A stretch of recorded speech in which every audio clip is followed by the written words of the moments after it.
Turkey-U.S. relations once again in crisis. On Wednesday, the financial sanctions on Turkey's justice and interior ministers.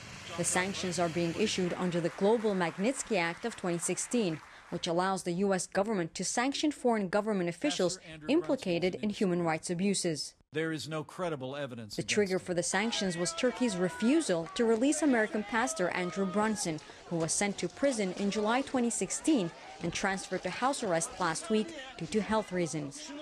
Brunson is being charged with having links to the Fethullah Gülen organization, which Ankara says is behind the failed coup of 2016. Brunson denies all charges. Washington claims there is no evidence against Brunson, and U.S. President Donald Trump has called him an innocent man of faith. Turkey's foreign ministry said it will retaliate immediately. The statement said, "We call on the U.S. administration to go back on this wrong decision.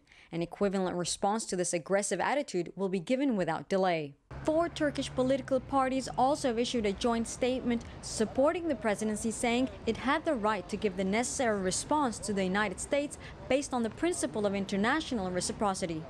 The 2 Turkish ministers both announced they had no properties or assets in the U.S. Analysts stress that trust between the 2 NATO allies has been broken. Turkish society and the government are clearly experiencing insecurity towards the U.S. This was deepened during the visa crisis, and the current crisis takes it even further downhill. Even though there is a way out, mending ties will take time.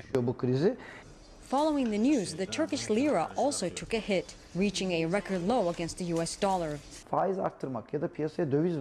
From our experience during the Russia crisis, we know that raising interest rates or increasing foreign currency in the market will not impact the economy.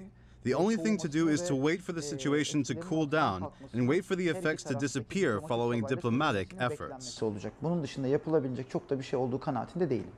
Meanwhile, on Wednesday, the U.S. Senate approved a bill to delay the delivery of F-35 jets to Turkey until a report is filed by the Pentagon. If U.S. President Donald Trump approves the bill, it could certainly increase tension between Ankara and Washington.